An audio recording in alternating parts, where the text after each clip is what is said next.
आकाशात् पतितं तोयं यथा गच्छति सागरं सर्वदेव नमस्कारः केशवं प्रति गच्छति।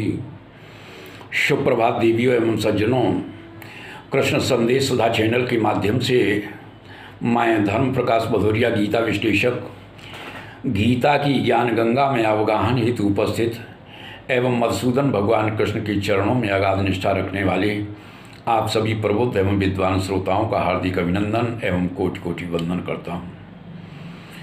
पिछले कुछ वीडियोस के माध्यम से आप लोगों ने योगाभ्यास के संदर्भ में काफ़ी विस्तार से वार्ता सुनी। इसी श्रृंखला के अंतर्गत मधुसूदन भगवान कृष्ण अपने प्रिय सखा अर्जुन को श्रीमद् भगवद गीता के 6वें अध्याय के 14वें श्लोक के माध्यम से क्या बता रहे हैं उसे बड़े ध्यान से सुनेंगे। विषय बहुत ही मार्मिक है, गूढ़ है, ज्ञानप्रद है, इसलिए आनंद की अनुभूति होना भी स्वाभाविक है।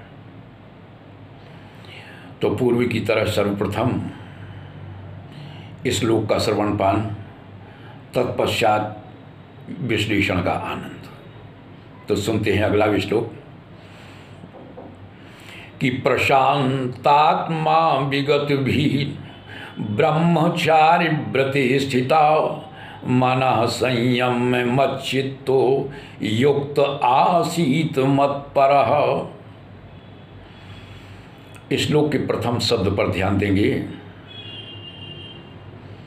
मधुसूदन भगवान कृष्ण कहते हैं कि प्रशांतात्मा, इसका अभिप्राय यह हुआ कि साधक योगाभ्यास में इस प्रकार आसन बांधकर बैठे जिससे शरीर भी, मन भी और बुद्धि भी प्रशांत रहे। यहाँ पर विशेष रूप से ध्यान देने वाली बात यह है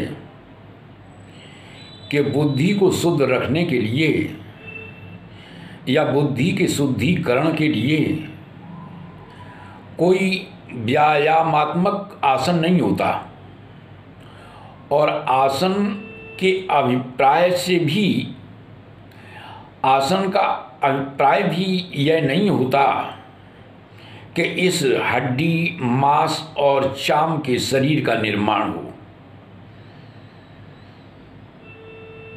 अपितु इसका अभिप्राय है अपने अंतःकरण को निर्मित करना। हालांकि पिछले दिनों इसी संदर्भ में एक योगाचार्य जी से हमारी वार्ता हो रही थी। विषय यही योग का था। तो हम अपनी वार्ता के दौरान उन्हें समझाने का प्रयास कर रहे थे कि चित्त के निरोध का नाम योग नहीं होता,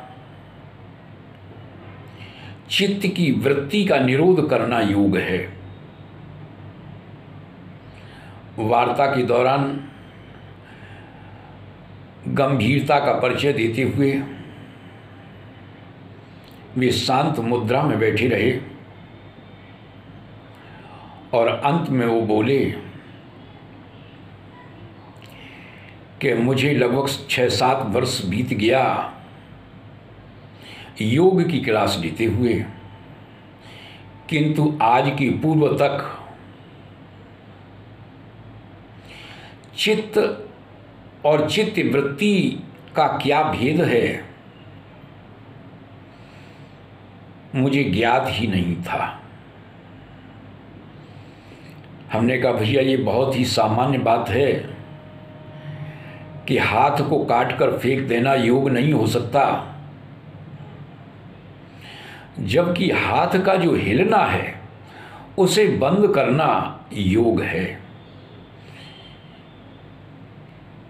क्योंकि हमारा चित्त भी हाथ की तरह है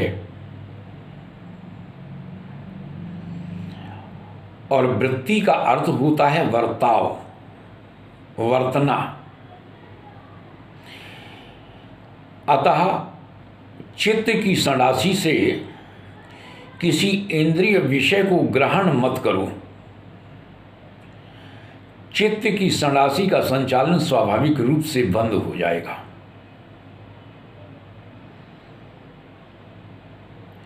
आगे पुनः विषय पर आते हैं।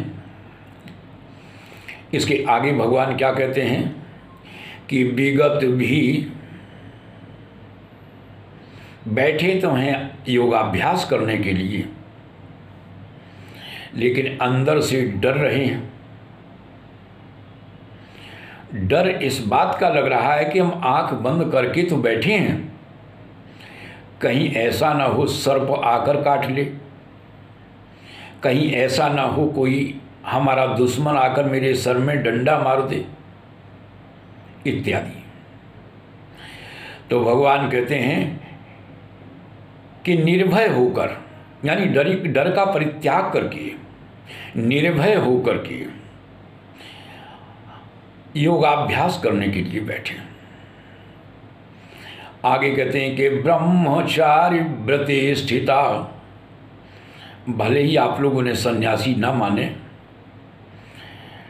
लेकिन योग का अभ्यास करने वाला जो योगी होता है वह एकाकी है, निराशी है, अपरिग्रह है और ब्रह्मचर्य व्रत में स्थित है।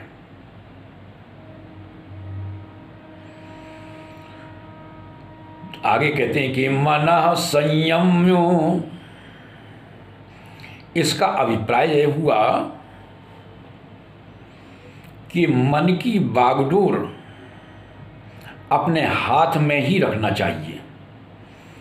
मन की बागडोर को साधक अपने हाथों में रखे। योग शास्त्र के अनुसार संयम की परिभाषा है ध्यान, धारणा और समाधि में एक रूपता। इसके आगे भगवान कहते हैं कि मच्चित्ताः, यानी अपना जो चित्त है वो परमात्मा में लगाओ। और परमात्मा में चित्त तभी लगेगा जब सदाचार का आचरण करके आप योगाभ्यास करेंगे। यदि कोई दुराचारी है, दुराचार करके आया है और योगाभ्यास करने के लिए आसन लगा करके बैठ गया, तो उसका चित्त परमात्मा में लगेगा ही नहीं। वो हमेशा अंदर से डरता रहेगा। क्यों? क्योंकि वो दुराचार करके आया है। इसलिए जो सदाचारी होता है उसी का चित्त परमात्मा में लगता है, और जो दुराचारी है उसका चित्त परमात्मा में लग ही नहीं सकता। अब यहाँ पर निष्कर्ष की बात ये आती है कि योगाभ्यास का परिणाम क्या होगा, इससे प्राप्त क्या होगा, योगाभ्यास करने से हमें उपलब्धि क्या होगी। तो भगवान क्या यहाँ पर कहते हैं कि मत्परः, यानी तुम परमात्मा के परायण रहो, परमात्मा पर विश्वास रखो।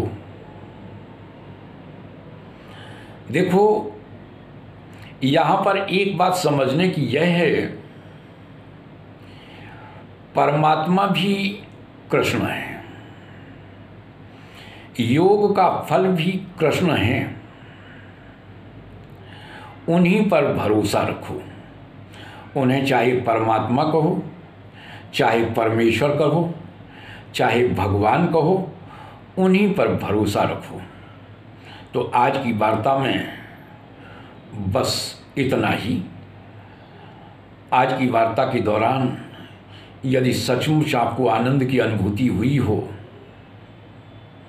तो वीडियो को ज़्यादा से ज़्यादा लाइक करें, शेयर करें, अपनी आख्या दें, और यदि आप नए हैं तो चैनल को सब्सक्राइब कर बेल आइकन को अवश्य दबाएं, ताकि भविष्य में जो भी वीडियोस हमारे माध्यम से बनाए जाएं वे सब समय पर स्वाभाविक रूप से आपको उपलब्ध होते रहें। जय श्री कृष्ण।